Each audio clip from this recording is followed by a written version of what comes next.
So we are here to,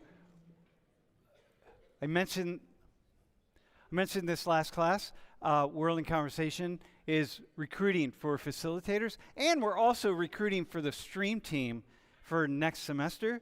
So anyway, we got to have a couple folks here to do a pitch.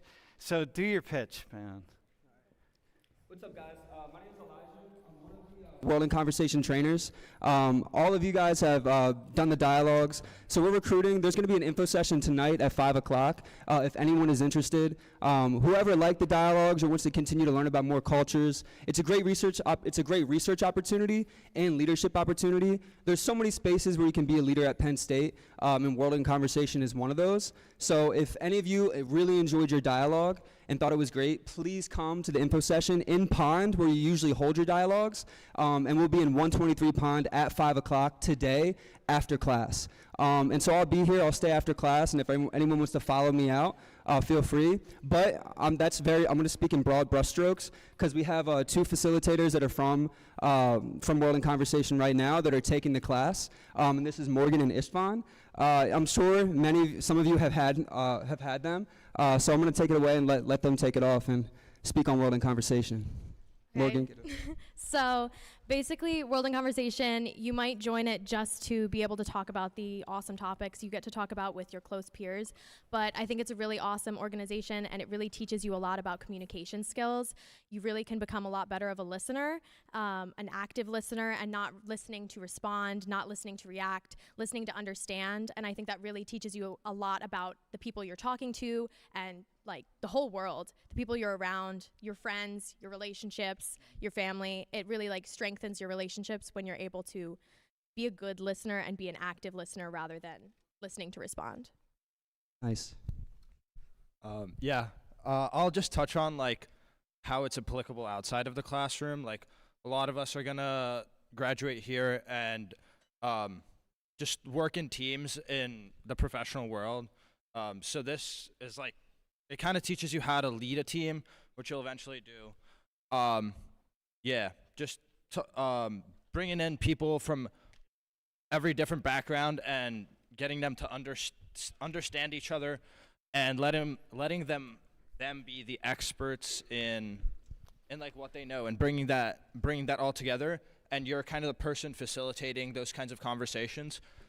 Very applicable down the line. It's also very helpful in learning how to confront like challenging interpersonal like situations that you're going to have down the line. And we always will. Yep. Yeah. So info session 5 o'clock after class, 123 Pond, and like I said, I'll be here if you guys want to meet up with me, and then we can go down to Pod together. But thank you. And there will be other info sessions, right? Yep. So if you can't make this one, there will. All right, man. Dude, thanks. Thanks for rocking it. Thank you. Thank you. All right. Hey, so listen, we have a cool class. Watch your language, I'm calling it, and it's going to be fun. I think it's going to be fun because sometimes you got to have fun. So, the first slide. So recently, on the 20th, which I believe the 20th is the day that President Trump was sworn into office, right? The 20th? Okay, so on the 20th, he promised that he was going to pass a bunch of presidential actions.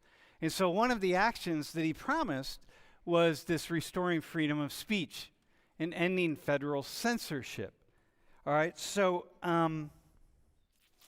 what he was responding to in this, or what they were responding to, is this growing censorship and speech codes that have really sort of been pushed onto society or pulled onto society. I'm not really sure if it's push or pulled, but generally supported by people on the left, and especially the far left.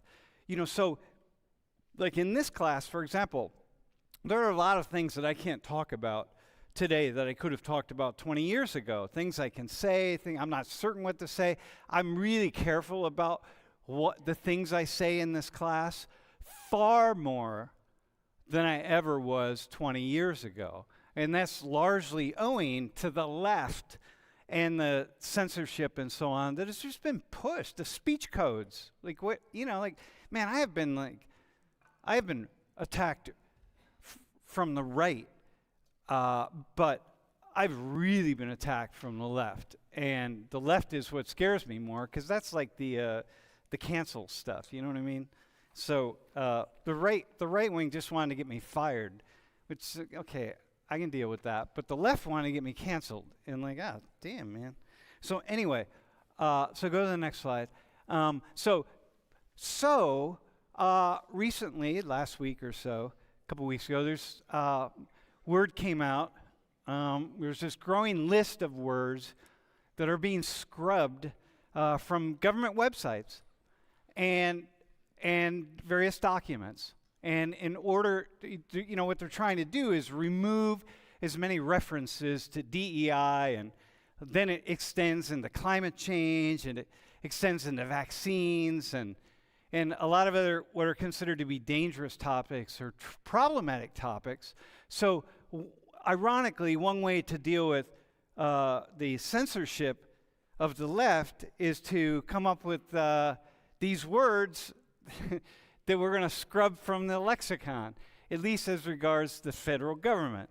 And so they're not banned words per se, okay? They're not banned. It's like you can't use them. But I don't know when scrubbing something becomes banned. So, for example, I have a lot of colleagues who, they're applying for grants and, the NIH and NSF, and, you got to put your grant proposals through the federal government, and then, people start looking for the key words, and there are a lot of key words that are on this list, a lot of words that are on this list that if that's on there, it gets flagged.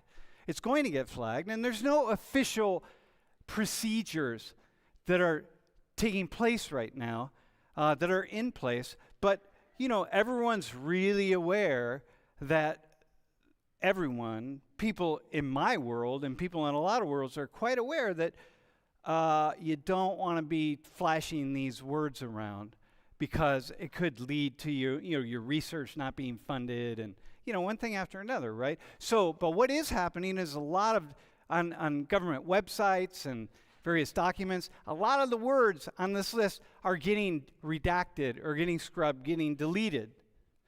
And so I thought, wow, man, this is kind of bizarre, because it's just bizarre. So what we're going to do is we're going to have a Q&A today. And the Q&A is you're just going to ask me questions. Anything. I realize that, I come in here and we do, I have something, we have a class plan and we do a class like we did last time. But today's a Q&A. And this guy right here has the microphone, and he's just going to run around the room and give you the microphone, and you're going to ask me a question. And I might ask you a question in return, but the point is, it's a Q&A. It's an open conversation. And every time one of us uses one of the words on the list, here's the list. The team up here is going to flash these so we know that that's a banned word. Okay? So we're going to have a little fun. So your job, we have two teams here. We have Team America, which is called Team Freedom. And over here, Team Freedom. Yeah. And here we have Team Censorship, because we have Dela from Iran, we have Muhammad from Saudi Arabia, and we have Percy from China. So they know censorship really, really well. And they understand banned words really, really well. So what's going to happen is, whichever team can most quickly raise this, when you hear one of the banned words, Gerald down here is keeping track of the points, okay? And the winner gets prizes, all right?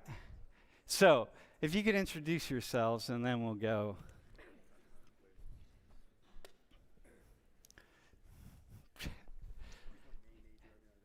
Yeah, just your name, major, and you know. Jackson. I'm a third year and I'm a broadcast major. Dude, why do you love freedom, man? Because freedom is more important than anything else in life, honestly. Oh, there you go. I'd rather All be right. unsafe and free than safe and not free. All right, there you go. So hear that? Hear that, you three? Got it? This is Team America right here. All right. My name's Catherine. I'm a first year and I'm majoring in criminology, but hopefully changing it soon. Yeah, and freedom. You're all about freedom? Yes. You wouldn't want to be part of Team Censorship here? You're allowed to say Okay. yes no. or no. No? All right. Dude, Iran's got some killer food, by the way. So does China, so does Saudi Arabia. I mean, come on. All right, man. Hey guys, my name is Percy. I graduated last year, so I sort of like come back and visiting. Percy showed up in class today, and I'm like, dude, you got to volunteer. You got to be on Team Censorship, because I didn't have anybody from China. And if anybody knows about censorship, it's Chinese, bro. Yeah. Well, we'll see. All right. We'll see. You know something about her. Like China, what do you got, like 1.4 billion people in China? Yeah. Half of all the security cameras in the world, there's estimated to be about 1 billion security cameras around the world, and half of them are in China. Well, I take that as a good thing, actually. No, 'Cause not half of them. More than half are in Yeah. China. Yeah, that's Yeah. pretty serious. So you're used to being watched. I won't say it's like I'm being watched. I say I help the society to build a system, Yeah. to quickly identify the criminals, to find my lost, bicycles, all those stuff. Yeah, And yeah, then yeah. I don't really care if they use my identification, because I'm just nobody. Yeah, yeah, It's okay. not gonna make a crime out of me, so. All right, so okay. I'm fine And you with get that. used to it. But like one camera every 2 people, man, that's like pretty serious. Yeah, it's pretty serious. All I mean, right. I got culture shock when I get here. Yeah? I was surprised there's like no cameras in classroom, and we have like 2 cameras in classroom, one in the front, Dude, one in the wait back. till you see the list of words. It's gonna the cameras are coming, man. Yeah. All right, Mohammed. Hello everyone, I'm Mohammed. I'm a sophomore major in accounting and finance. I'm from Saudi Arabia. And in Saudi Arabia, like you can't speak about MBS and so on, right? You could explain who's MBS, Mohammed bin Salman is the crown prince of Saudi Arabia. and there are And a he's lot of practically things. the de facto ruler of Saudi Arabia. So there are just a lot of things you can and can't say. Yeah, a lot. Nor would you necessarily want to say, right? Can I just say this? I think freedom of speech is actually largely overrated. Most of the things that you could say, oh, I'm an American, I can speak out against my president if I want. Well, who cares? Go stand in a street corner and say all sorts of things about Trump. Who cares? That doesn't make you free just because you can say it. Freedom is in your mind, man. You know what I mean? So team censorship, it's not inherently a problem. I think team freedom loses sight of some things. Anyway, all right, we're good.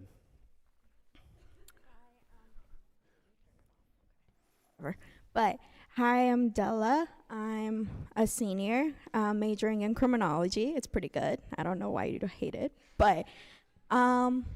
What else? You're from Iran. Yep, I'm from Iran. Dude, proudly. The thing you said to me right before we started was, I can't say anything about my government, right? Like, do I have to say anything about my government? Yeah, I actually asked him if I have to say something political or anything related to my government because of the stuff that is happening, and also my family. So, and also about the fact that I do want to go back to my country and don't want to die. And don't want to be, okay. And like Ali Khamenei, Yep. he's your Supreme leader. yeah, supreme, Yep. man. Supreme. All right. Got it. Yep. Be careful how you say that, my friend. All right. All right. So, the words. So you got the word. You see these words, right? So your job, you all, is to, like, when those words are stated, you got to, we're going to start right now, and every time one of the words are stated, you got to be able to be like, boom, there's a word. All right? Now, the reason I want to start, dude, is this awesome or what? It's awesome.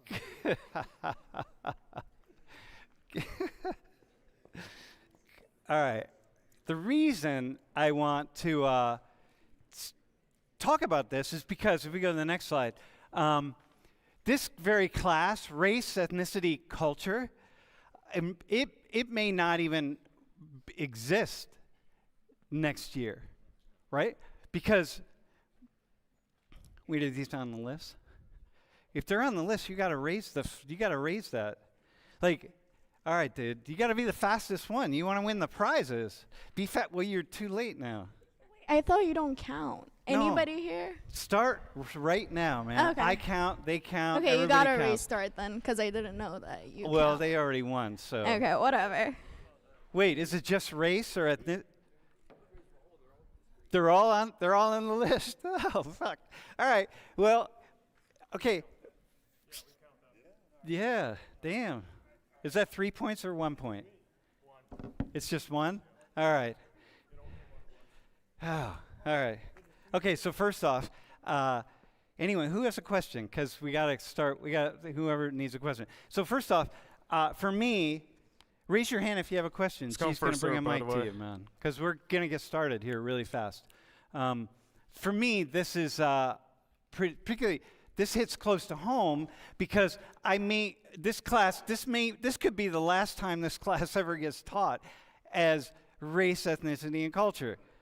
Because it would be, I can talk about social 19, but I can't talk about, race, for example. You already did it. Do we have to tell you? Because this is just one for three of us.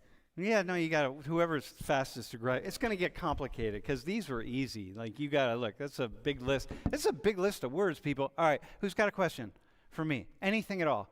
We're just gonna be a Q&A here today. I can't ask, dude, that guy right back there has got a question. Wait. Keep raising your hand until I come in. All right, bro, go ahead.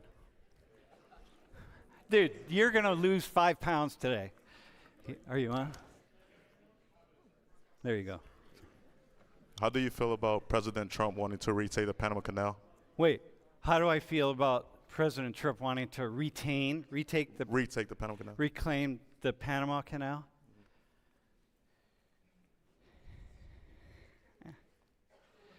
It seems as though if we're trying to cut costs in this country, claiming land that's as complicated as the Panama Canal is not what you really want to do, right? So and on top of that, it really lowers our status, I think, in the world if we do that.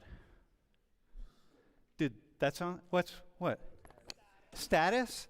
Oh, dude, you guys are team censorship. You guys are supposed to be good at this, man. Okay, I have a thing to say for people here that think we're not doing anything. We divided this list, so every one of us is going to get 2 rows.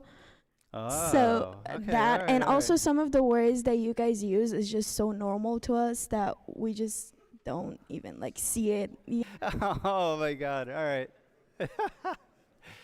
Oh, this is gonna get wild. All right, yo, remember last week I told you to buckle up because we're in for a wild. You're in for a wild ride. Buckle up, my friends. You're in for a wild ride. All right, bro, go ahead. Wait, three first. I'll come back to it. 3 first. Wait, the guy up there. No, the mic right now. Just keep up. Yeah. All right, go ahead. You told us that you lived in Colombia. I was just wondering what you thought about American support to President Petro. Do you find it surprising? Well, I have an apartment in Colombia, in Bogota. What you want to know what I think about what?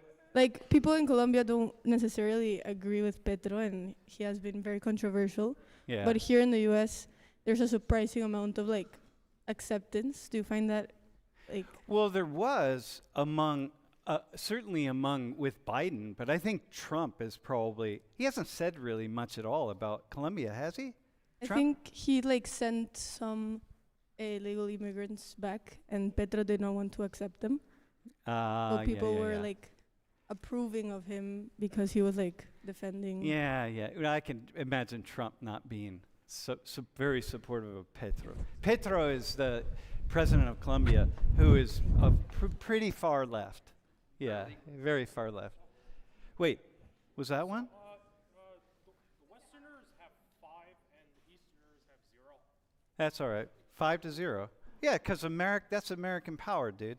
So the problem is the ideology of Petro and the ideology of Trump are just like completely separate. Yeah. Wait, we got another one? What was that? Ideology? All right. Okay, good. All right. Yeah, go ahead, bro. Isn't there a difference between government-sponsored speech and just free speech in general? Yeah, I would think so. Yeah. I mean, I would think so. With the whole thing. And the issue is, that's why I say, this isn't like, these aren't banned words per se. What it is the government is saying, hey, listen, we went too far in the world of DE&I, and is that one? DE&I? All right. We went too far in the world of DE&I, and they're just trying to like pull back the reins. I don't really have a problem with that. As you remember the classes we did on DE&I, that I feel like we've went too far, and as I would say, it's kind of like the left, especially the far left, they overplayed their hands on it, okay? And so there are these simple words, man, that you can't say. This is a bit of a problem. So, yeah. So there is a fundamental difference here. But, you know, when we come up with words, we're scrubbing from ordinary words, right? Like race, ethnicity, culture, that we identify as at risk. That's a problem, man. Yeah, that's a huge problem for me. Yeah. All right, somebody else. Question. Hey, we might need someone else to take a microphone around. Yeah, go ahead, bro. I know that immigration's a pretty big cultural issue in the country. Do you think people's perspectives on illegal immigration could change once they start observing like changes in the labor market, changes in kind of how our economy runs? Yeah, I think because, you know, like when we see the changes, first off, if you really understand what immigrants bring to, what is immigrants is a word? Immigrants? All right, immigrants is a word. When you start to say, dude, I haven't really looked. Oh my God, I can't believe this. Bro, when you really understand what immigrants do, and you understand what happens when we lose all of the labor of immigrants, I think people are gonna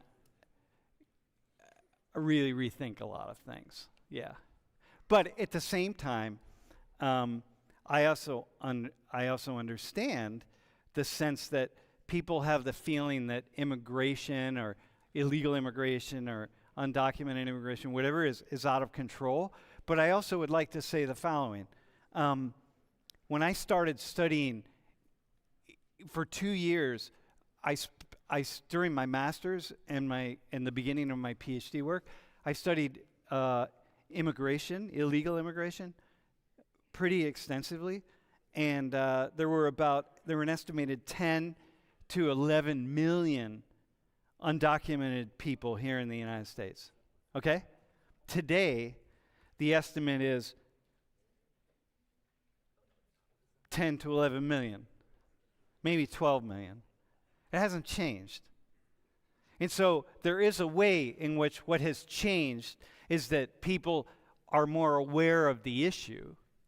And then as people are more aware of the issue, we think, and then we have images coming in from the border and so on. Well, those images, we could have had them 40 years ago. But so it seems like it's far more out of control. That's the first thing. The second thing is immigration has turned into more of a social justice issue. Social justice? Yeah, all right. Next question.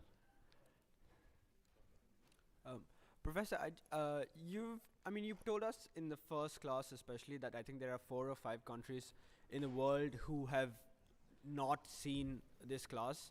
So have you ever been in a scenario, either in the US or somewhere outside, where people have looked at you as a sort of a person of neutrality, just like sort out an argument? Yeah. You mean, do I run into people?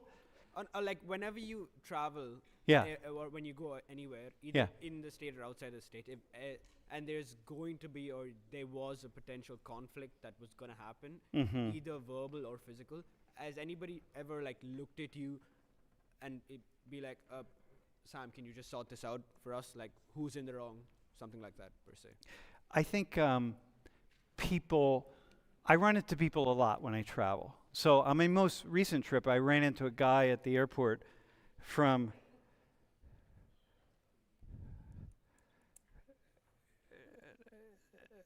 North Africa, a guy from Algeria. I ran into a guy from Australia, Mike.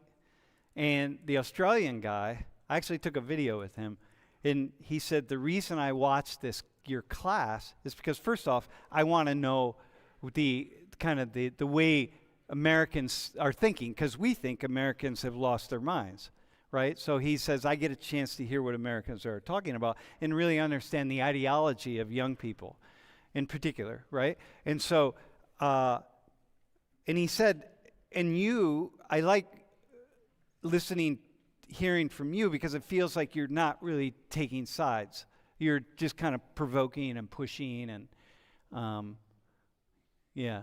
So I would say that. I get that a lot. I see people. In other places, yeah, a lot of people watch. They watch because they want to hear you. They don't want to hear me. So did I answer your question, bro? Well, hi, so my question is, President Trump this week just imposed an executive action that he's requiring, or he wants to require, proof of citizenship to register to vote and to vote in U.S. elections. Yeah. And I wanted to know what your thoughts are on that, and if that is something that should be required because of the different things in this country that you do need citizenship for, and if voting is up there and as important. don't you have to be a citizen to vote? It's currently by states, there are different laws on requiring to show ID to vote. So depending on where you live, he wants to make it a federal law and make it a actual mandate that it needs. And he also wanted to change the landscape of mail-in ballots on when they need to be received. So he wants to almost change the landscape of elections with different rules. Okay, so here's a thought on that, right? There's very little election fraud, okay? Do you know that? There's very little. And that's infinitesimal amount of election fraud. There are people who study this, that's all they do is study elections and election fraud. That's all they do. They don't give a they're not Republicans, they're not Democrats, they're neutral, ideologically neutral, okay? And all they care about is how much election fraud exists, and they say there's very, very little, okay? What that means is the system is working. And to the degree to which there is election fraud, first off, if you get caught, there are some harsh penalties on election fraud, like harsh. You don't want to get caught committing election fraud. And the second thing is mostly it's balanced. Like half of it, the consensus is half benefits the one party and half benefits the other party, and it's a wash, okay? But it's a very small amount. So I think that's like a place where you really have to start with an issue like that, because it's been blown up to be this major issue that people think that people are just walking around voting in elections, you know? Well, certainly Americans are not, because a whole bunch of you don't even vote. So that's the first thing I want to say right there. So if you start with that, and then we think, okay, this isn't a major, huge crisis, that people aren't showing up to places to vote and committing fraud in any numbers that are hardly notable to talk about. So then I say, like, all right, so now what? What's now? With that in mind, so what's Trump want to do?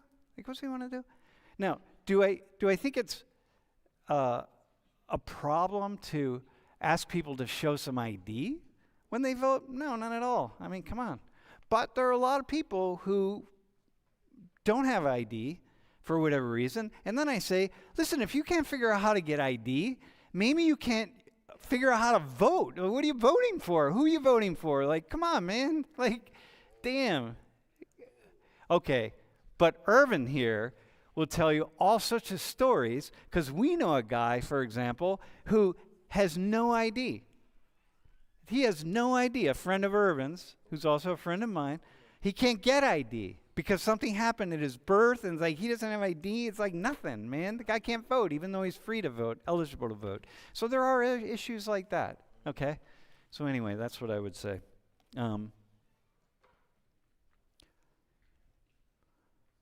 Did that answer your question, bro? Yeah. All right. Yeah. How do you feel that people on visas and green cards and student visas are getting deported by ICE and just disappear? What do I think about that?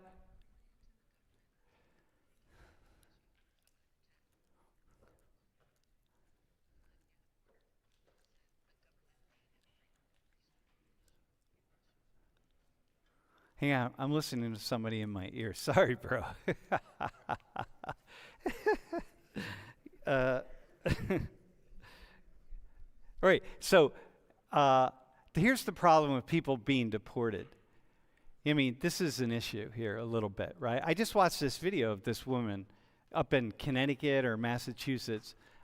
She's a graduate student here in the U.S. and these guys just hopped out of a car with masks on, hats, and one guy had a mask on, and they just grabbed her and they threw her in the back of the car, and because they said that she's has been supporting terrorists and supporting Hamas, and I'm like, dude, that like. When if you're doing something like that, and you got to put a mask on to arrest a woman who's, 5'4", and she's a PhD student, and there's like 5 of you. First off, where's Elon Musk? What's his name? That seems like a waste of money. So you should cut that down. You don't need 6 big burly men to arrest one wimpy graduate student. And then so what'd she do? They said she supported Hamas. It's like, well, what do you? Okay, by what? What'd she do? Raise money and send it to them? You know what I mean? This is the stuff that it's like, wow, man.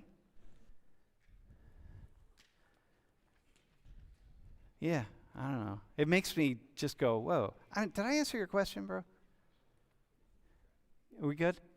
All right, thanks, Mom.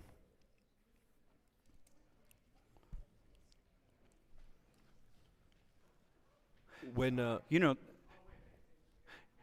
yeah, but hang on. The problem, bro, is when you start doing that stuff,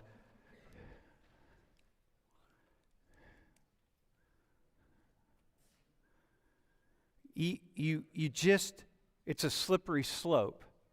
So the person who's we say it's supporting the terrorists, then becomes the victim, and when that person becomes the victim, all right, victim, yeah. Then that person becomes the victim, and then we don't have any way to really understand what to do with that person, right? And then what happens is our system is most at risk. System?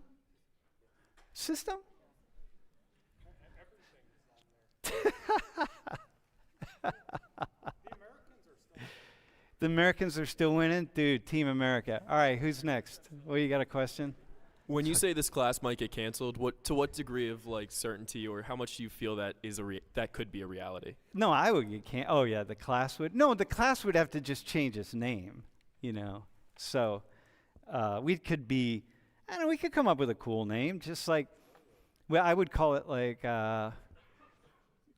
interesting conversation. Well, I don't know if they're interesting. How about just conversations with students? I would just call it that. Yeah. I would call it banned words. Dude, do the three of you feel like you're right at home? No. Yeah. Okay, it's not like that? Oh, it's not like that in in Iran? Like, it's not like that? Oh my God. Jeez, this is like,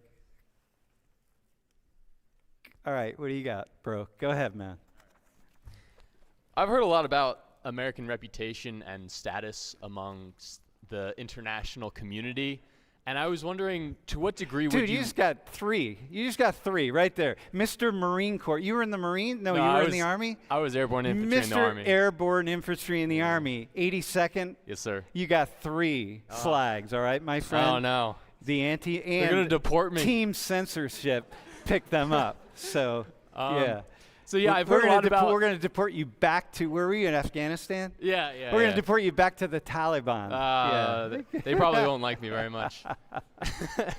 But, yeah, I've heard a lot about American reputation and status amongst the international community. Yeah. And I was wondering to what degree would you weight the opinions of other countries and perhaps world citizens against the interests of Americans? That's a good question. Look,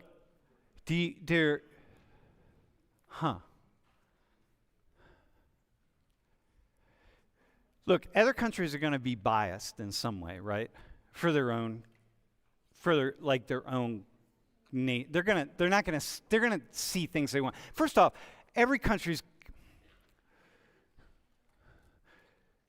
Hey, can I just say this to the Americans? First off, as someone who has traveled all over the world and spoken with people from all over the political spectrum, rich people, poor people, people who love the U.S., people who hate the U.S., people who whatever, people aren't jealous of us, okay? Let me be really clear about that. But people do have opinions about this country. And like in Colombia, right? Colombians have opinions, right? Are you from Colombia? All right. Oh, Peru? Peruvians have opinions about Americans, right? Some are like, yeah, and some are, and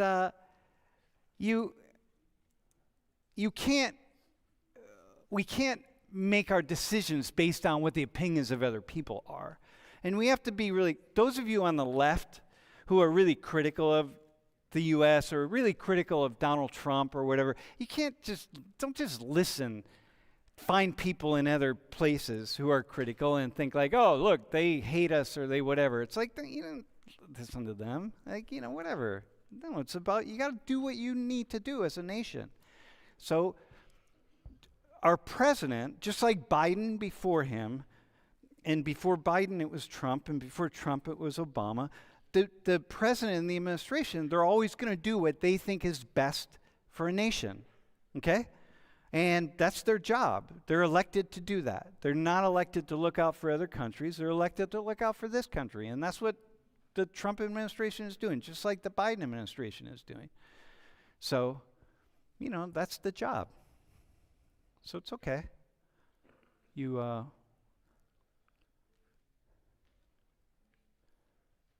Yeah.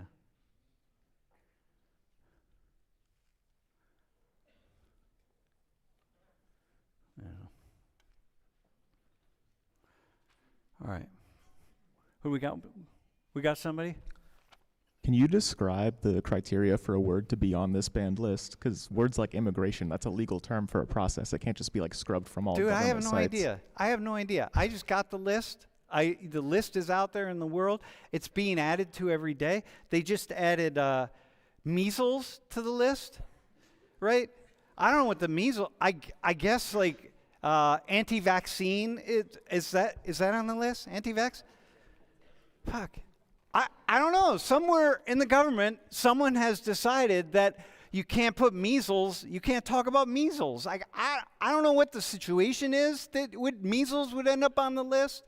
But I don't know. I don't get it. I don't understand. But when I see this, I'm just like, there's a list here, and I'm going to, I don't know what it is. I don't get it, right? But I think the fact that somebody needs to have a come to Jesus with people who are putting this list together to say, like, is this really what we need here? Because even Team Censorship is going like, yeah, this is kind of weird. We don't have this in our country. All right, who else we got? Hi. I'd assume that you believe that Trump ran its 2024 campaign on restoring freedom to American citizens. If that's the case, can you name 3 individual freedoms or civil liberties that they've restored or granted to American citizens? Because I feel like we've only had things taken away from us. Well, yeah, you're trying to trap me into say something negative Just about name Trump. 3. Just name 3 or 1. Well, hang on. President Trump. Hey, someone on the stream. Wait, are there any Trump people in class? Can you name? I can't think this hard. Bro, did he give it? Have we gotten anything? What's that? Yeah, he didn't really run on that. How about that? Well, yeah, well. No, he didn't really run on that. He ran on restoring America. Sam, Yeah. somebody wants to respond to that. All right, okay, right here. good. All right.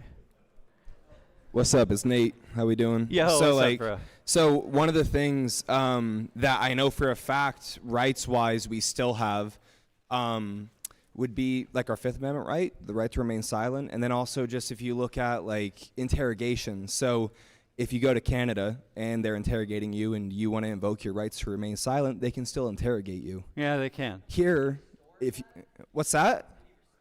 No, he didn't restore that. But what rights are you saying that he took away other than verbally? I'm just asking. I'm not getting in a fight. No, wait, hang on. I just want to know. That's all. Wait, hang on.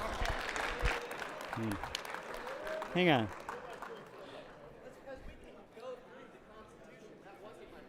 Wait, hang on. So here.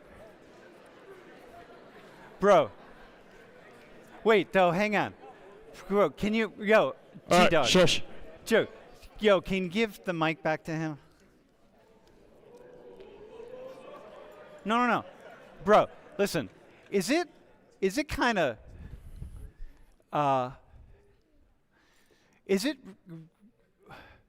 what do you, the fact that these words are out, right? And there are these lists that are going around. Is that kind of strange to you? Absolutely. I've family members. I have people that I'm close with who work in the federal government who've talked to me about this. So just a question. What does it help by banning such words as advocacy, BIPOC, Black, Latinx, DEI, culturally responsive definition, evidence-based, science-based, injustice, increased diversity, NCI budget? Like how does that help, right? Like how does vulnerable, how does women and underrepresented, how do all those banned words help? I totally agree. In terms of like the banned words in the federal government, absolutely, but those banned words don't affect us here in the streets. We can still say those words without somebody coming and putting cuffs on me. I totally agree that it's wrong, and I fear that it's going to affect the science community in the future. That's what I care about. Well, here, let me give you this though. So one of the things that we run into here is that, Penn State as an institution gets a lot of federal funding. Absolutely. Okay? So when you run, it's a slippery slope to say like, okay, first off, I'm not saying the words are banned. The words are not banned. The words are being scrubbed from certain documents and websites and so on and so forth, right? So when we look at like measles, H5N1, that's another one. Bird flu, that's also banned. bird flu, there's one. So, but that's going to get scrubbed in a certain context, okay? So it's not going to get scrubbed like, someone can be walking down the halls of Congress and say like, talk about the bird flu. Right. And they're not going to get shuffled away or something. That's not what it is. And so I want to be really clear that that's not what's happening here, and that's not what I'm saying is happening. What we're talking about is when you start putting lists together of average, ordinary, everyday words like prejudice, then you're just on a slippery slope, man, to go like, whoa. And so, bro, for me, to answer your question, the one thing I said in my office hours yesterday is not much for the vast majority of people in the past 2 months or 3 months, right? We're now starting to go on 3 months. Nothing has changed. Nothing has changed. I mean, the vast majority of Americans. 4 years from now, for the vast majority of Americans, nothing will have changed. Probably. There are a lot of people, especially on the far left, who are like, oh my God, this is like Nazi Germany coming at us. I'm like, no, just relax. Hang on, relax. Like, it's not. It's just, my job is to be the person in the middle, right? My job is to be the person in the middle. And so I wanted to do a Q&A. By the way, I just wanted to do a Q&A, and I thought this would be a fun way to do it. All right. Sam, real quick. Wait, raise your hand, 15, 16, 17.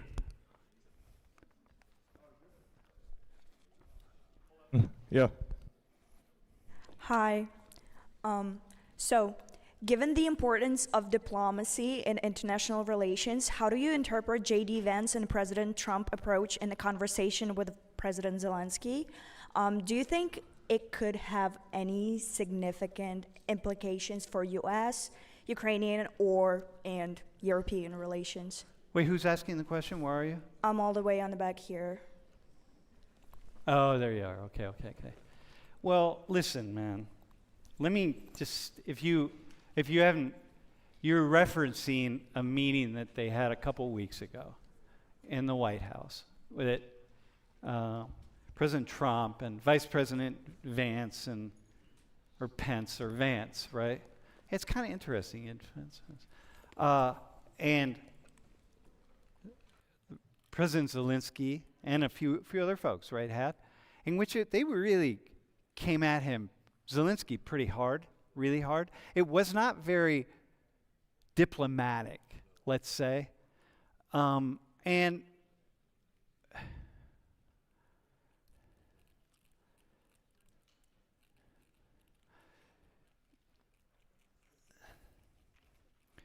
it's funny that I talked to different people around the world about that, their interpretation of it, and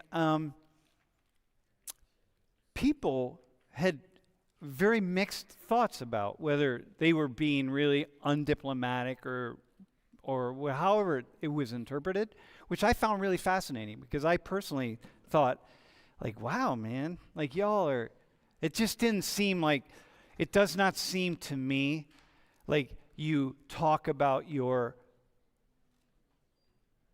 diplomacy. It's a risk to talk about your diplomacy in the public sphere. There are a lot of things that you talk about in private. Yeah. So I would say that. I would say it didn't seem like it's a very wise thing to do. Yeah. Like, I don't come into class and talk to you all about how we're going to organize the class. And yeah, I don't do that. We put the syllabus together and we tell you, like, here's the syllabus, and you have no idea how it gets put together. You don't know, like, how we decide on the exams. You don't know how classes are decided. You don't know any of that stuff. We don't ask you, and you don't know. And it's best that you don't know. You just follow. And that's kind of how a lot of diplomacy is, because you don't want to run the risk of politicizing all of this stuff. Yeah. We have you have a question? We have a question from Peru, I think. From Peru. Is that your people? Yeah? All right. At many countries around the world, such as Peru, there are voter ID laws. Why do some Americans find requiring IDs to vote racist or prejudicial? Yeah, I mean, well, listen, because here, in order to be registered to vote, you have to be a citizen. You have to show proof of citizenship. And then you're registered to vote. And once again, we have historically seen that there's very, very low levels of fraud. And so it's never been much of an issue here to require voting IDs and so on, right? But the racist thing and the prejudice thing is because we know that poor people are much less likely to have access to IDs and have IDs than people with means and people with money. And so basically all of these kinds of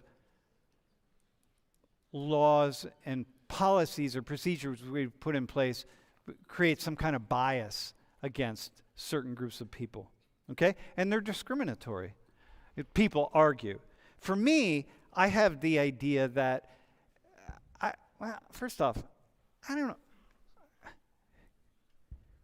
Irvin, can I say this to you, my friend?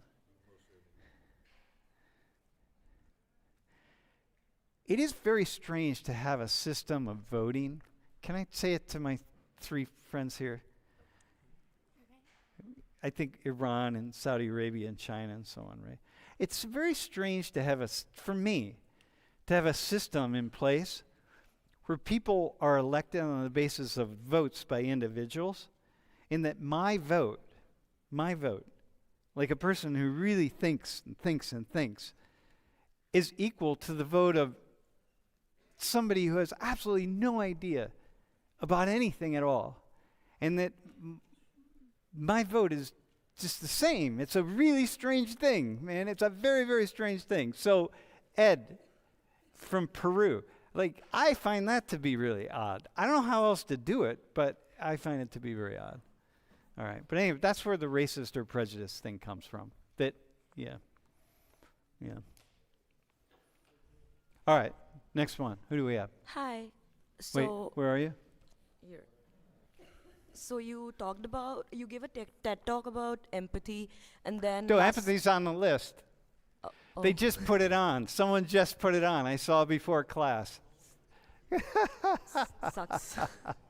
So, and last class you talked a lot about like misconceptions in the military. Yeah. So what's your stance on the enhanced interrogations and its methods, and how like a lot of innocent civilians being tortured, especially during the 9/11?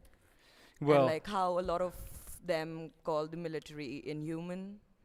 So what's your stance on that? So here's the thing. The research on enhanced interrogation, which is also known as torture, the research on that shows that the vast majority of the time, it doesn't work. It doesn't get the things you want. Now, we think that it would. You think that if you torture somebody, you're going to eventually get them to talk. But the research, and this includes research coming from people who are part of it, right? And I had a couple people in this very classroom who participated in torturing people in the most recent wars. They were military members, right? We talked about their experience, and they participated in enhanced interrogation, okay? And we'll say that you're not getting what you need to get. So you got to find some other way to do it, okay? Even though it seems like it would. And oftentimes it's just rooted in wanting to just lash out at people, right? We feel we've been done some kind of wrong, and so we want to lash out at somebody else. And that's the motivation behind a lot of stuff. And you want to be careful. And what I find, what's really interesting, it's like, so Mark, the lieutenant colonel, who was on the screen, when I talk to people at those levels in the military, they are, like my TED Talk, for example, on Iraq that you all watched, I heard lower level military people, I would get emails going like, oh, you're anti-American and like all this kind of stuff. But the higher level, I got emails from higher level people. I got invited to give that talk in front of military folks because they said, I need my people to understand this. I need my cadets and recruits and so on to understand this. So I need them to have a more diverse way of seeing the world. Wait, is diverse on there? No, diverse community. Oh, diverse community? Okay, good. All right, next one. Yeah, bro. How come the one thing that unites the far left and far right is how much they hate Jewish people? Wait. Dude, wait. Where wait.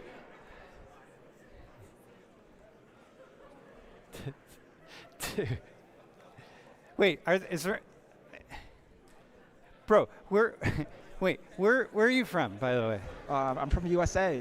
Oh, you're from the US? Wait, is there anybody who's Jewish that can answer that question? Do you have an answer to that question? If I were Jewish, I'd want to try to answer that question. Can you repeat the question? Yeah, the question is, why is it? I'm just going to can you repeat the question? How come the one thing that unites the far left and far right is how much they hate Jewish people? Okay, first off, hang on. Is there anybody who's Jewish that wants to answer that question? Wait, anyone who's Jewish wants to take a stab at that question? I'm going to take a stab at it, but I'd be really happy. You want to take a stab at it? Wait, bro, down here. She's going to take a stab at it. Look, first off, let me just say, you got to be careful the way you ask a question like that, because when you... Wait, Dr. Silver, we're doing, the list of words. Every time one of those words gets said, the team,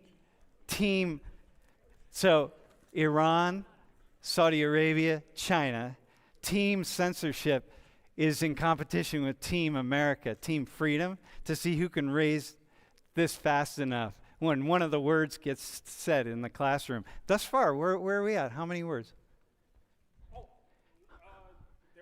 How many have we said? Damn, we've already about 35 times, by the way. So, yeah. All right. So listen, bro. Here, can everyone listen to what I'm about to say to him? Because this is really, really important. Okay. It's not the one thing that unites the far left and the far right. Okay. The one thing that unite. It's not, and it doesn't unite the far left and the far right. Okay. I just want to be careful about how do you ask the question is really, really important, because the way we ask questions is just important, okay? So I just want to say that. I have an answer to it. Do you have an answer to that? Take a stab at it. I think when it comes down to hatred, it's really the individual more than like what political party they associate with. I come from a family with both sides of the political spectrum, and they don't hate, they are Jewish, so they don't hate Jewish people. I think right now, like with everything on the media, I can understand how you can get that viewpoint, but I just don't think that's very realistic. So the hate speech part is there is some, and yeah. I want to do a class. We're going to do a class about Jewish people. There was somebody here I know we have a couple people who are Israelis or part Israeli. Make sure you talk to me after class. We're going to do a class on this question, bro. All right. Yeah. What do you got? Does someone else have a question? 15. Bro. I just wanted to ask if you think birthright citizenship is something that could ever be tampered with. Yeah, definitely, it's going to be. There aren't a lot. Birthright citizenship is the idea that if you're born in a country, you're automatically a citizen of that country. Okay, which part is really for us, it's part of the Constitution. So it's like built in. It's just been that way. But it's been that way in the United States because the people who came here across the ocean and are born here were not going back. They weren't going anywhere. And this nation was building citizenships as much as possible. Citizens, right? We needed to raise the level of the citizenry, the numbers of people. So it made sense to have birthright citizenship, right? You're born here, you get that. But then, there are people that come here who are A, undocumented, B, they have a lot of money, so they fly here and they have a child and their child has U.S. citizenship and then they go back home. And I mean, this kind of stuff. It's not the only way to do it. And so it is going to be it is being seriously questioned, but understand that it would mean you change the Constitution. So that's really, really important. And other countries have birthright citizenship. We're not the only one. So I hear Americans talking about, why are we doing that? Well, half the countries in the world, as far as I know, have that. So about half. I don't know what it is. All right, what else do we have? 16. Hi, can you hear me? I got you, man. Over here. Oh, dude. All right, there you are, man. I guess I just wanted to ask, when you hear something from an opposing point of view, for example, like the censorship topic. Yeah. Why do you think it is that some people have a hard time?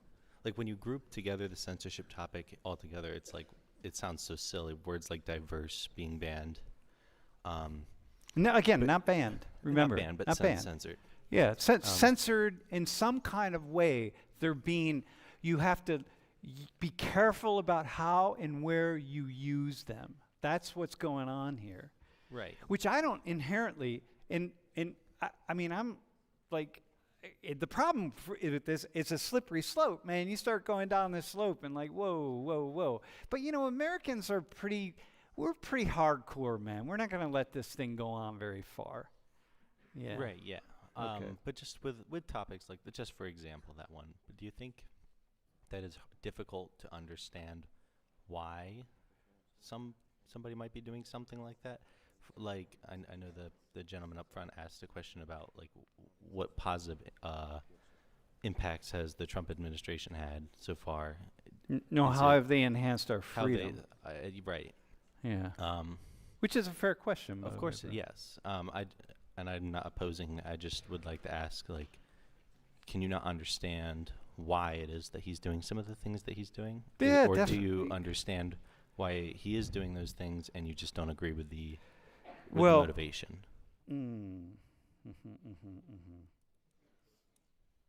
Well, a good friend of mine said it in the following way. All right, Mel. Said it in the following way. He said, a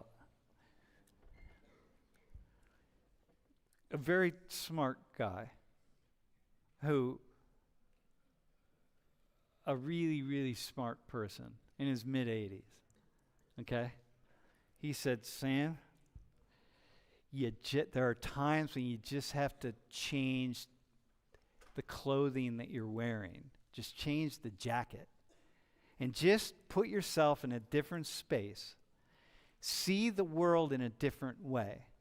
And try to understand something that you really have an incredibly difficult time understanding. Okay? So I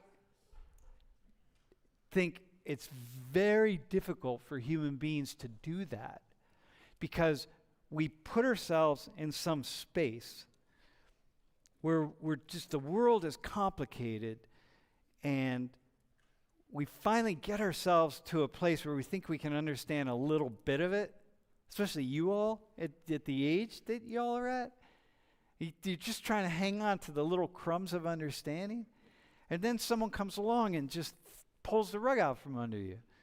And you just got here, man. I'm on this square right here. I just got here. So I got to start pushing away other ideas because it makes me more solid in the space where I'm standing. Does that make sense? Yeah, I think that's a great way of answering that. Yeah, so then I got to just keep saying no. You're wrong and you're wrong and you're wrong so that I can just feel like I'm right about something. Man, I don't get something. And so right now I can just think Trump, they're all idiots or whatever. It's like, well, I don't know, man. look at some things that are going on and actually step over onto this square and say like, why, like tariffs from this square, tariffs seem like a really bad idea. Like a really, really bad idea, a dumb idea. But there are people who are really smart that are saying like, no, this is really good. So then you got to come over to this square and you got to be, all right, put a different jacket on and try to figure it out. Just talk to someone, read somebody who's saying like, no, this is really good. And don't just make fun of. Because when we parody other, especially where we all, look, it's true for me. Because I don't parody anybody. I don't make fun of anybody. Because I'm constantly finding out what a knucklehead I am. So like I don't dare make fun of anyone, man. Because you have no idea. Oh man, yeah, I don't know. Fuck. I have no right to make fun of anybody. Or think anyone's a complete idiot or wrong or whatever. I just don't at all. Yeah. All right, last one. I had a question, and it's specifically on kind of how you mentioned that liberals might be kind of overreacting to what the Trump administration has done, and also like our conversations about whether or not Trump has restored justices or taken them away. Yeah. I specifically wanted you to talk about how the cutbacks of the Department of Education might impact us long term, because personally, I know family who's worked there. I personally worked there and was recently fired, but even like I'm just an intern and I got fired, but like people with actual families who've been working there for years and had important jobs have gotten fired too, and it's been like around 50% or so the staff are preparing to be fired. So I was wondering if you can talk about that. So here, let me just say this. I saw that today that that Kennedy is saying like, in his department, his area, they're going to lay off 20,000 people. I'm like, 20,000 people, man. That's 20,000 lives, y'all. You know what I mean? And so I think that these things, we understand the disruptions actually hurt individual people. And to make these very quick, very rash decisions really fast, I will just say from my personal point of view, in my own humble opinion, it's never a good idea to make really fast, really quick decisions. You're generally speaking going to just create as many problems as you think you're trying to solve. And so that's what I would say about that. Yeah, I agree. I feel like also like in this class we talk a lot about like DEI and like different political parties, but sometimes like with the right, when they hear things like DEI and stuff like that, they kind of like, it's always like seems like a propaganda tactic. We don't actually see the harms that the Trump administration has done. Like some things kind of go undercover. And I feel like one of those is like the Department of Education. There's not been a lot of critiques on that. You could say, but I think it's true of every administration. You know what I mean? I mean, it's like there's a lot of different harms. Hey, listen, y'all. First off, don't leave. Kate, nice job, y'all. Who won, by the way? All right, so the Easterners scored 23 points, and the Westerners scored 27. So the Americans won? Dude, Team America. All right.